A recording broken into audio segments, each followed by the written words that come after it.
Welcome to the World of Eora, a news and lore podcast about the Pillars of Eternity games, as well as Obsidian Entertainment's upcoming release, Avowed.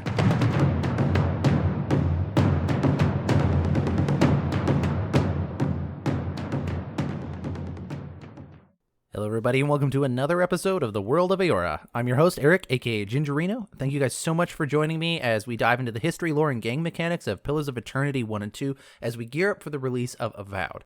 For those wondering why we pair all of those games together, it's because they share the same fantasy setting called Eora. Eora is the fantasy setting for Pillars of Eternity 1 and 2 and Avowed upcoming. And so as the theory goes, as we look into the history, lore, and game mechanics of Pillars of Eternity, we can glean insights as Avowed undergoes development. As well, it lets those of us who are huge geeks about this world and about these games to just learn something new and dive into the lore. Happy Spooktober, everybody. It's October, and everybody in the podcasting world is getting their spooky hats on and talking about spooky things.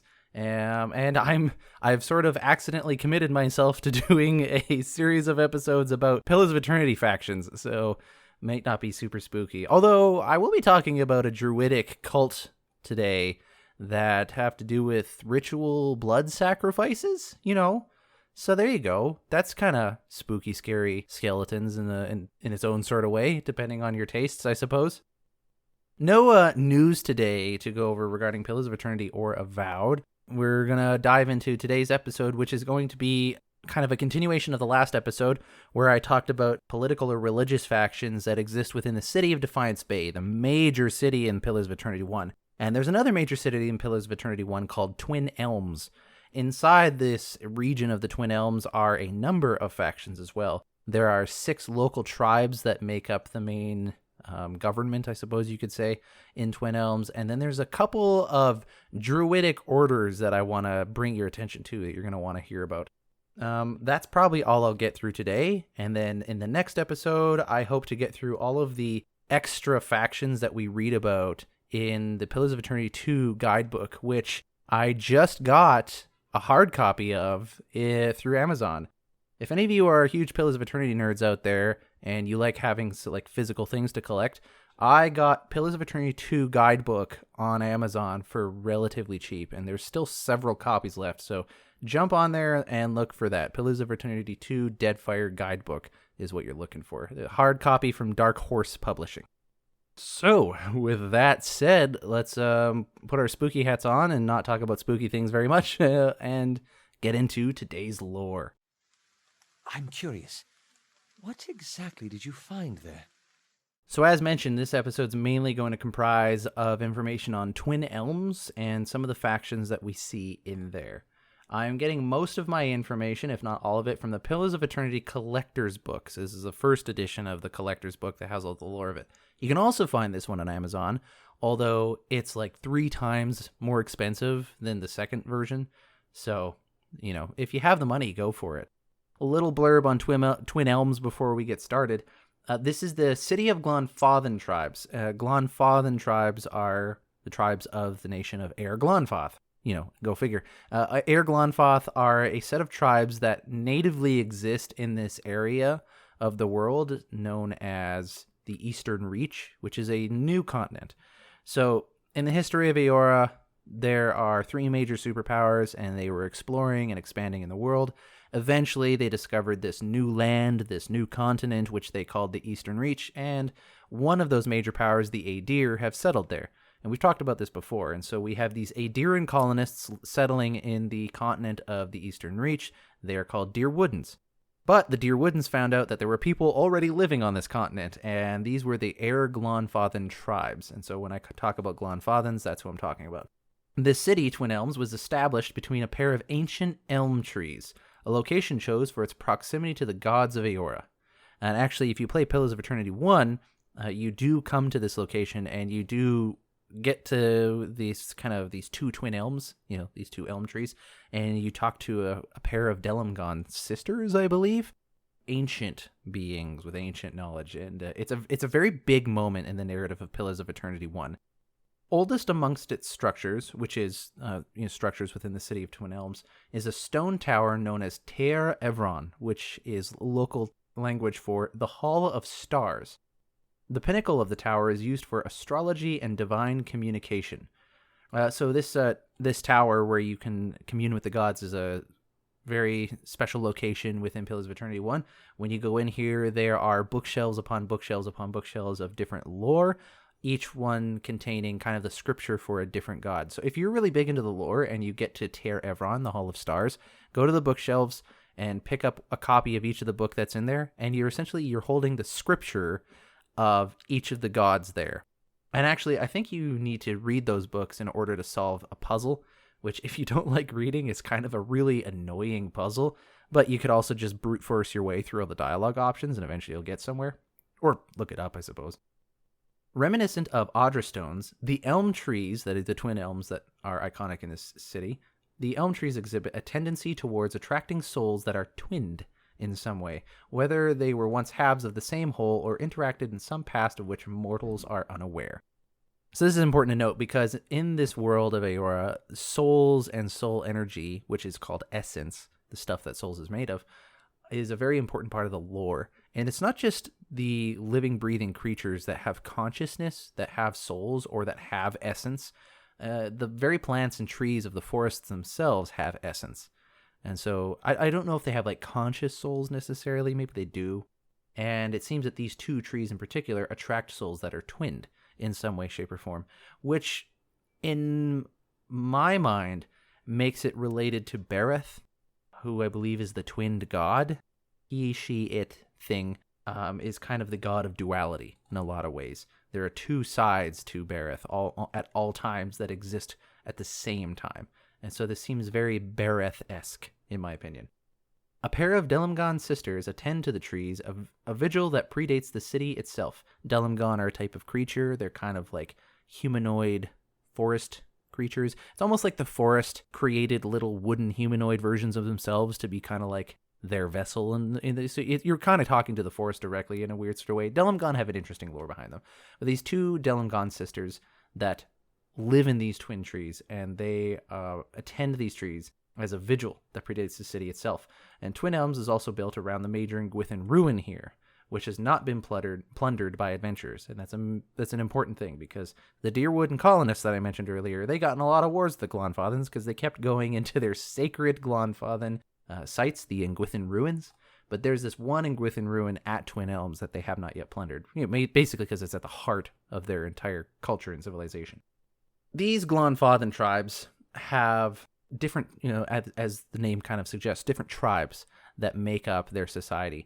And in Pillars of Eternity 1, we're privy to 6 main tribes that form their government. These 6 Glanfathan tribes that are responsible for governing the city are the Keepers of the Stone, Stone Bramble, Fisher Crane, Three-Tusked Stalgar, a Stalgar is a type of creature, the Guided Compass, and Twice-Split Arrows. So these are the main 6. Now, theoretically, there are more than just these 6 tribes that could exist out there, but they might be fringe tribes. They might not be part of the main society of Eir Glanfath, or they just might be so small that they aren't mentioned, or nobody at Obsidian came up with anything else. So we got these 6. And we're going to talk a little bit about each of those 6 before we move into the druidic orders that we see. So first up are Keepers of the Stone. The Keepers consider themselves the oldest tribe of Glanfathans, claiming also to be the first to make contact with the Gwithans. To this day, they guard an Audra stone remembered as a token of friendship, gifted from their patrons. As such, they ascribe a great deal of importance to historical record and documentation. These claims are contested, but lack of proof to support a counterpoint. The Keepers have passed down the oldest stories of their culture, including accounts of the original seafaring expedition that landed them on Eir Glanfath long ago. Even though their numbers are geographically spread out, Keepers marry within their tribe and show reluctance to engage with outsiders under any circumstances. So we get a pretty decent feel for what this tribe is like, the Keepers of the Stone. They're very big on record keeping, it sounds like, and so in that sense, they worship, I would say, the goddess Woodica, who is a little bit more bureaucratic, I think. And it's interesting that they even talk about how they actually made contact with the Gwithans. I don't want to get too much into the spoilers of the lore for the history of the Gwithans, because, ancient civilizations tend to be tied to the main meta-narrative of these games. But that's a pretty interesting detail, and it kind of gives a hint as to the age of this tribe and the importance that their tribe may have played in the history of the world. And the fact that they could even have accounts of their original expedition that got this tribe to be on this continent in the first place is also very important, especially if you play Pillars of Eternity 2 Deadfire. You learn about major world factions in the ancient world of Eora, and this is a particularly notable event in history that they would have landed here. The Keepers seem to be a good resource, however, if you are wanting to learn more about the culture of Glanfathan, because it says here they pass down the oldest stories of their culture, including accounts of the original seafaring expedition. So these guys are kind of keeping their culture going. They are keeping the knowledge of their people alive. Next up is Stone Bramble. Perhaps the most implacable and intimidating of the Glanfathan tribes, the Stone Bramble hail from White March, which is a mountainous region kind of to the northeast, covered in snow. That's called the White March. Naming themselves after a hardy bush that grows in the mountains, the Stone Bramble bush. They see tribalism as a formality that keeps fighters and warlords in check. Any further use for society is an indulgence they have no wish to comprehend. In spite of their harsh outlook and their harsher land they settle, they have an inflated sense of self-importance in relation to the rest of the world. Their histories conflict with the Keepers in that they believe themselves favored by the Ingwithans. So the Stone Bramble actually take a very interesting approach to society. In their view, tribalism is very good, or at least it can be used as a good. And I would say that, at least for people like myself, in my neck of the woods, in my region of the world, we tend to look at tribalism as very bad. We tend to look at this idea of making an us versus them mentality as not a very good thing. It leads to a lot of strife between people, a lot of hatred and vitriol and bigotry. I think that's what someone like me would say. But what the people in Stone Bramble would say is that it keeps the leaders and warlords in check. You know, essentially, it doesn't let one person get too powerful because this group thinks that this other group is not very good, and so they're constantly warring with each other in that way that no one gets too powerful. Everyone kind of stays leveled with each other. It's almost like a level of accountability, but, without agreeing to it in the first place. I can kind of see what they're getting at. I think that there is a virtue behind accountability. I think there is a virtue behind wanting to hold other people responsible for doing good or bad things. I don't think, however, that tribalism is the answer for that. Being a gamer myself, I'm sure a lot of us see a lot of examples of console wars on the internet, and I don't know about you, I think that's stupid. I think that if someone genuinely judges and demeans your gaming experience because you play on PlayStation versus PC or Xbox or Nintendo, that it's a stupid thing to judge people over. But in a sense, the Stone Bramble would say, hey, it makes your platform stronger. If they have to vie for the attention of the consumer, if they have to be like, we are better than these other people, and they kind of promote this competitive spirit, this like hostile spirit even, that they would try even harder to make better products. And there's something to say about that. Like, let's say Sony and Microsoft themselves went full bore into the console wars and just like constantly took a dump on each other's products and were constantly uplifting their own products. They would have to back it up by actually making quality product. So in a sense, they're right. But that being said, I still don't think it's a good thing. I think it's a lot better to just make good stuff just to make good stuff because the passion of making something in the first place. But yeah, so that's a Stone Bramble. Next is Fisher Crane. In many ways, the Fisher Crane are the most overlooked and underestimated Glanfathan tribe, which is very likely their objective. Named after the bird who stalks with motionless patience, the Fisher Crane have a knack for subtlety when it comes to their cleverness. Outsiders, even among the Glanfathans, see the tribe skulking among bogs or half-sunken ruins, and think the hermit-like figures as soft as the moss decorating their armor. Outward aggression is rare, but not for lack of skill. Fisher Crane warriors are more apt to sabotage siege weaponry or stage elaborate ambushes than engage in open combat. Some of their oldest tales speak of ancient battles where other side never knew the enemy. They guard Ingwithan ruins that are most submerged in swamps or so overgrown by local flora that other tribes have lost track of their location. Though the Fisher Crane make fewer claims about their tribe's history, it's likely that they keep more of it secret than they let on. So the Fisher Crane seem to be kind of like the rogue tribe in the sense that they're, in the shadows. They are kind of quiet and in the swamps, and not really a lot of people know much about them. And it seems to be that's what they like. I like this flavor for the tribes. I think this is good for different role-playing if you are role-playing a character that comes from something like this. And I think it really speaks as well to the type of combat that you can engage with different Glanfathan tribes. Fisher cranes, they're not going to be like other tribes who just walk up and start engaging in noble, honorable combat face to face, you and me, one on one, and they're more like, okay, let's set up our entire group hidden in the shadows or high up in the trees, set an ambush, set some traps, and let's take these people out before they even know that we're there. And so that's who you're dealing with there. I'm wondering if they have a lot of esoteric knowledge about the history of their people. I'm wondering if they have explored some within ruins that hold ancient secrets that people aren't even aware of. So I wonder what secrets the Fisher Crane tribe holds. Next up is three-tusked Stalgar. And before I continue on, I'll say what the Stalgar is essentially, it's like an Eoran saber-toothed tiger, really. A very long tail. It's got some weird stripy coloration to their fur, long saber-tooth teeth in the front, massive claws.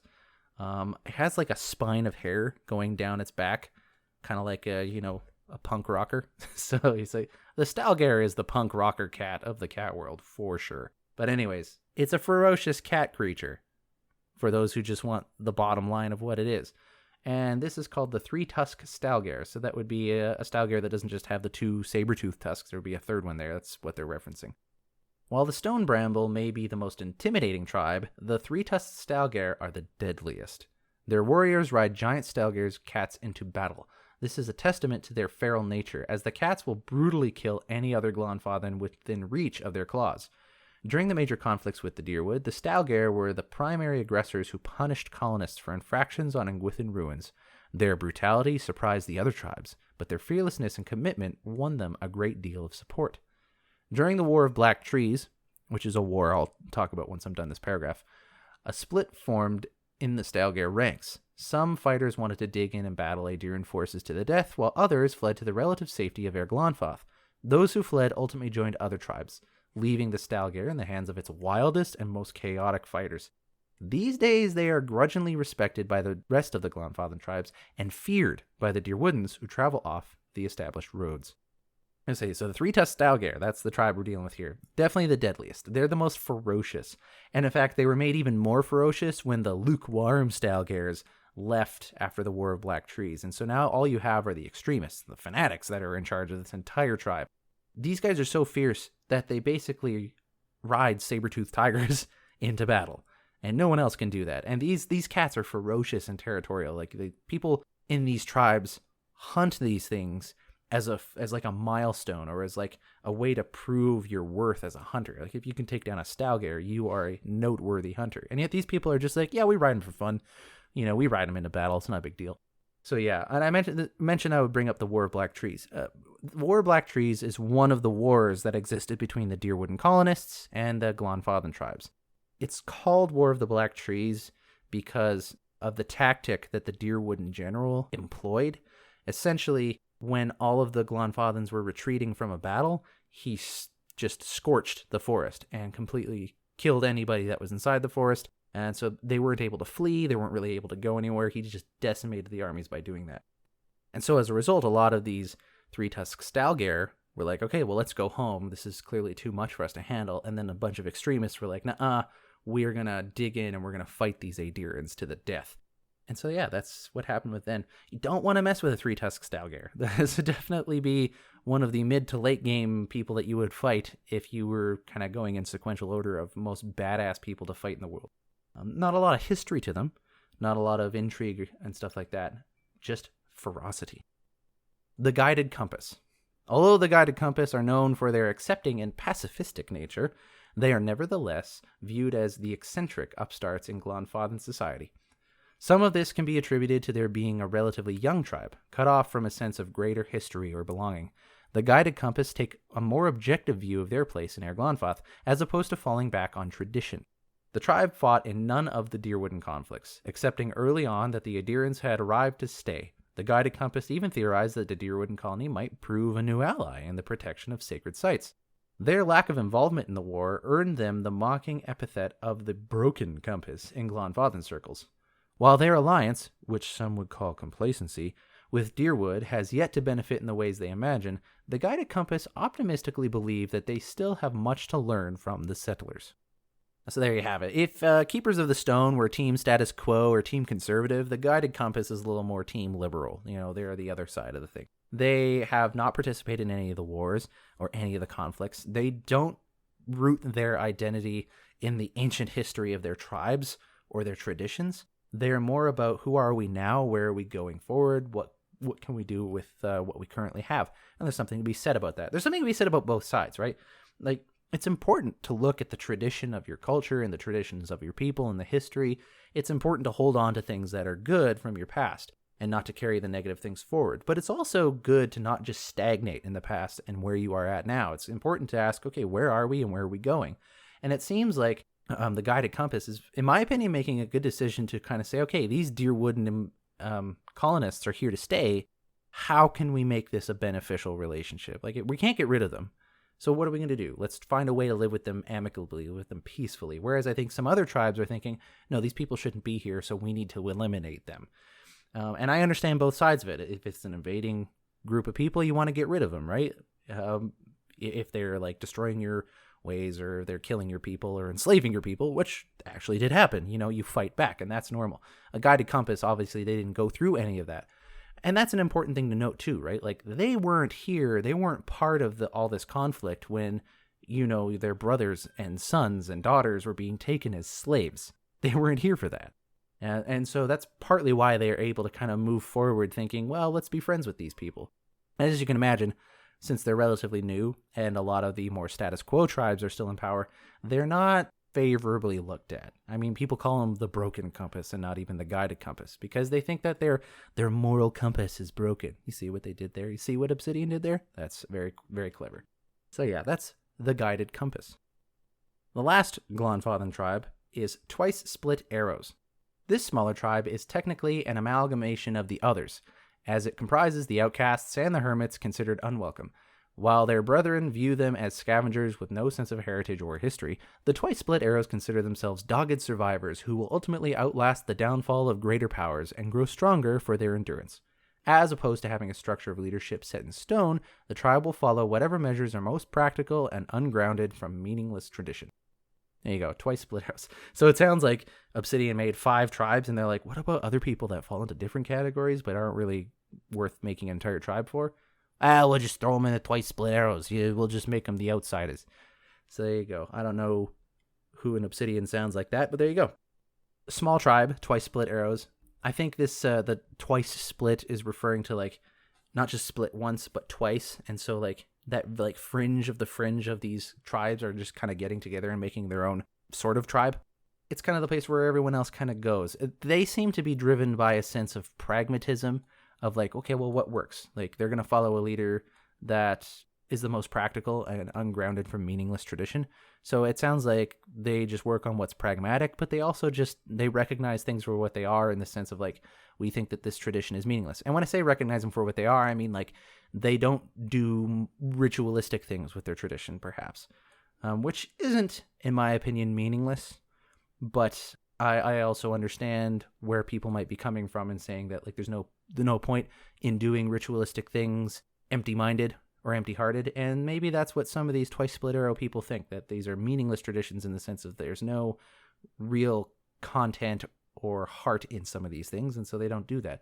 They just sort of exist, they survive, they do what's pragmatic, and they will survive and outlast all the other tribes as a result. At least that's what they believe. Out of all of them, I don't know which one I would belong to personally. I might belong to the Twice Split Arrows, actually, because I've always kind of been in that, as they put it, outcast and hermit group. And that's not me being down myself. Like, I've just always kind of been that way. Like, growing up in school, I always hung out with the fringe kids, and even going to university and in workplace, I always find myself kind of gravitating towards the group that's on the edge. And I don't know why. I'm just like that. Otherwise, I might pick the Guided Compass, because I haven't really grown up in a lot of hard circumstances like previous generations before me, and I do tend to think, well, how can we just all get along and move forward amicably and actually benefit each other and grow as a result? I tend to be a little bit more like that. I do sympathize with other ones, maybe not the Three-Tusked Stalgar as much, but I do sympathize where a lot of these other tribes are coming from. But those would be the ones I kind of gravitate towards. What about you? Out of all the 6 tribes in Glanfathan, that are listed here, which one do you think you would belong to personally? Send me an email, worldofeora@gmail.com, or Twitter @worldofeora. And just to close off this one section where we're talking about tribes, there is a journal entry by a Fisher Crane tribesperson named Odana Ridgewith. And it's only found, I believe, in the Pillars of Eternity Collector's book. And this will give us a little story about what happened to one of the Fisher Cranes. We didn't notice them until a man-shaped patch of forest stepped into our path. Our guide halted and motioned for us to do the same. He gibbered out a greeting, but the bog man was studying our party, not even listening. You couldn't tell where the moss ended and the hair began, but the fellow was clearly a specimen of physical strength. His eyes settled on me, perhaps arriving at the conclusion that a lone female among the men was the elected leader. Then he inclined his head in the smallest gesture, and the forest around us shifted a step inward. His people had surrounded us, and he wanted me to know it. I stepped forward with my palms out in a defensive gesture. The bog man watched me with a statue's detached interest. I handed him our tattered map from the case at my side and uttered the Glanfathan word that vaguely translates to Grower's Rest. Without even consulting the map, he made a smooth-over gesture with his hand and said in an even tone, "Gone, buried by the green." I didn't have the heart to translate for my companions, but our guide knew enough of the tongue to figure out that our expedition was at an end. There was always the possibility that the bogman was lying for the protection of their sight. Either way, we would never see it. As the others hunkered down to discuss their next course of action, the tribal leader beckoned me closer. He said in a low tone, "Letters and numbers?" In other words, was I educated? I told him yes. He nodded, and two of the bogmen flanked me on either side. "For our young," he said, "letters and numbers. The others may leave in peace." The rest of my group couldn't comprehend the exchange that was taking place, but I readily agreed to the proposal. After all, studying the local tribe was my reason for enlisting in the first place. If they wanted to learn something from me, so much the better. Together we vanished into the canopy of the green, leaving my former companions baffled in our trackless wake, so I began a very strange period of my life.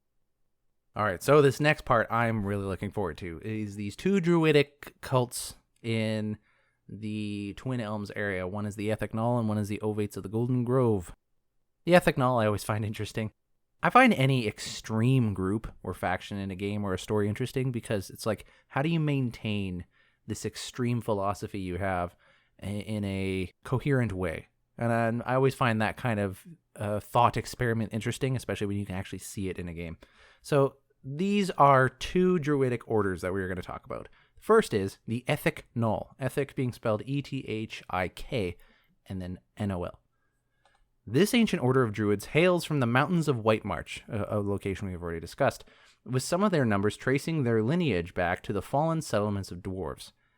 They can trace their lineage both in terms of physical ancestry and also soul ancestry, because this world runs on a form of reincarnation, so you can actually trace back what body your soul has been in before, if you know how.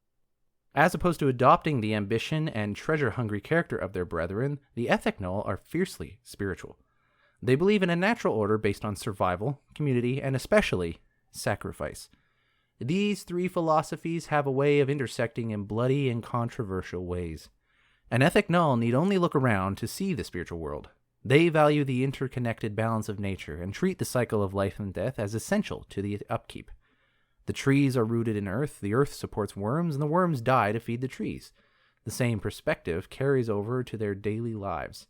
It is common for devout members of the Ethik Nol to die in ritual sacrifice for the betterment of the community, using chants and rituals altogether different than what other people think of as animancy. The Ethik Nol are able to disperse the soul essence of a dying individual throughout the rest of the tribe.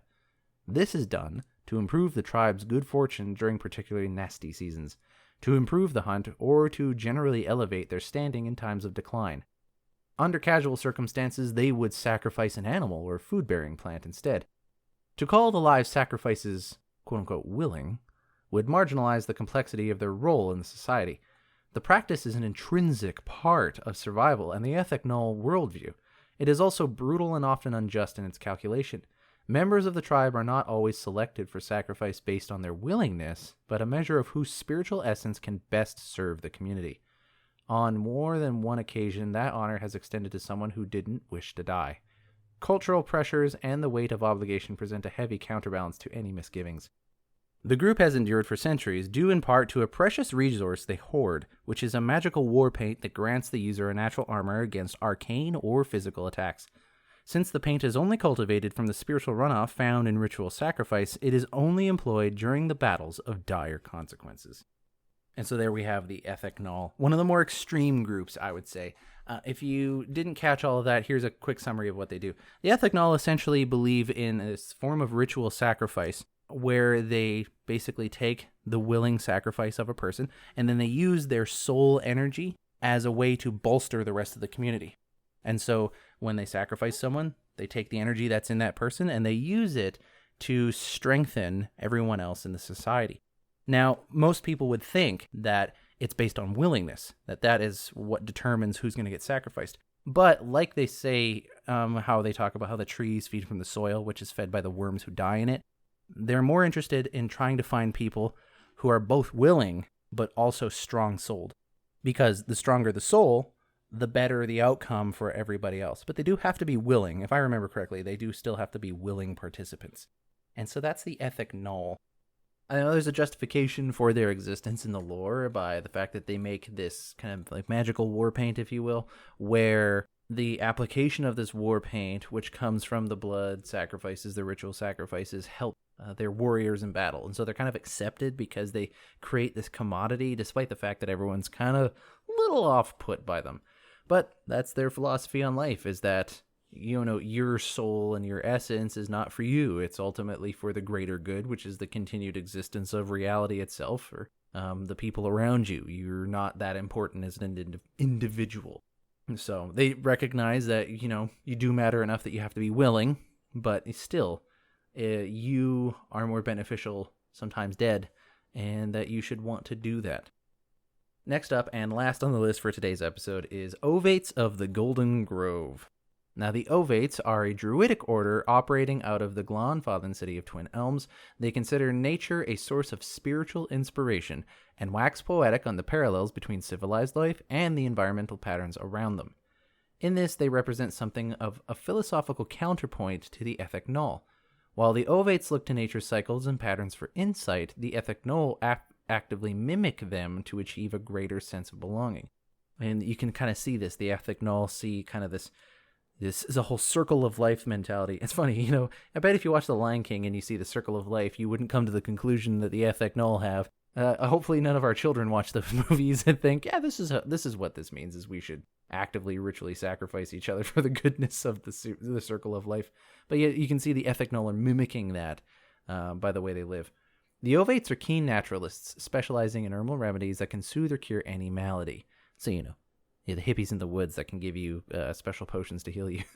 Further adopting the perspective that nature can serve the greater world, they use forests and rivers as a gauge to predict greater events. Examples include droughts and storms before they happen. Although their sense of observation has led to the world leaders seeking their advice, they don't consider their skills in any way prophetic. To an Ovate, the knack for predicting the future is accessible to anyone with sharp senses and the patience to open their minds to nature. In a sense, this is actually kind of mundane to begin with. They're just saying if you pay attention to nature around you, you can see the signs and patterns and you'll know what's coming down the road, right? It's just like when people say, oh, look, all the animals are doing something weird, or all the birds are flying away. There must be a storm coming in. You know, if you pay attention to nature, you can learn a lot about it. Like, in fact, there's this one cloud, at least in the region that I am at, called like a lenticular cloud. And if I remember correctly, that's a very strong indication for like a storm coming within the next 48 hours. And it's a cloud that you can see in the sky that you wouldn't think much else about. But if you've kind of grew up as one of these Ovates of the Golden Grove and you notice that pattern, then you can see you're not predicting the future. You're just like, oh, there's a sign that this thing is going to happen. So yeah, it's kind of mundane. It's not really magical, but some people kind of think it as such. The Ovates and Ethik Nol are competitors in the Twin Elms community. Although the practices of the Ethik Nol make for some controversy, their war paint is too valuable to risk falling into outside hands. And that's it. That's all of the factions I wanted to go over today. So we went over the 6 tribes of the governing body for the tribes of Glanfathan, the Ethik Nol druidic cult of dwarves, and the Ovates of the Golden Grove. Let's move on to how this might impact Avowed. Is an oath worth the weight of a crown? Now, there's no obvious connection to Avowed. The only possible way that any of these factions will come up into the game is if we are playing in the Deerwood area or in the Twin Elms area, I suppose, at a time when any of these tribes might be here. So that means the setting for Avowed would have to be on the Eastern Reach, in the Deerwood area, or in Glanfathan, and that's certainly a possibility. I know the leading rumor right now is that it's in the Living Lands, but as we've seen many a times with insider information, it can be fairly incorrect. So regardless of what you may think about that, I'm still kind of squinting skeptically at that information. I do kind of hope it is Living Lands personally, but one thing though is the Keepers of the Stone tribe from the 6 tribes that I mentioned. It was the first faction I mentioned on today's episode. They did hail from somewhere else before, and they did say that they had actually been in contact with the Ingwithans at one point in time, which means that tribe spans a huge amount of time, and since they also came across the seas to the Eastern Reach, that means they've also traveled across a massive amount of space, and therefore there's a chance that you could actually run into the Keepers of the Stone. I don't know exactly what their tribe would look like, many generations ago, or further generations down the line, who knows when Avowed will be taking place, of course, but there's a chance we could run into that tribe if it's in the past, any of these tribes if it's in the future. That's everything we have for today. Thanks everyone for listening to this episode. If you enjoyed it or didn't enjoy it, well, if you didn't enjoy it, thanks for listening to the whole thing anyways. I'd like you to tell me what you didn't like about it. But if you did enjoy it, I'd still like to hear what you liked about it. So you can send me an email, worldofeora@gmail.com, or you can follow me on Twitter @worldofeora. As well, if you aren't aware, I have been putting up episodes of a Critical Path Let's Play for Pillars of Eternity. It's just up on YouTube on my channel, Gingerino42. For those who are interested in the story in the World of Eora as seen in Pillars of Eternity 1, but you're not into the game yourself necessarily. It's a short Let's Play. It's only going to be 17 episodes in total. It's a Critical Path one. I do voices for everything and that kind of stuff. So if you're into a short Let's Play that just showcases the world and the story of the first game, then feel free to check it out or pass along to someone else who might like it. Other than that, not really anything to go over. I've been playing Elden Ring lately, not that that matters to anybody, but I finally played a From Software game, and I get it now. I get it now. I've been playing that since August, so it's gonna be a long one. That's been me. But yeah, what have you guys been playing? And what faction in today's episode did you like to hear about the most, or which one did you identify with the most? Any insights or questions to ask about those factions or about the game itself, or any corrections to offer me? Again, send me an email. I love to get these conversations going. worldofeora@gmail.com, or call me out on Twitter @worldofeora. I would love to hear from you guys. Thank you. That's been everything for today. I'm your host, Eric, aka Gingerino, and I'll see you guys next time.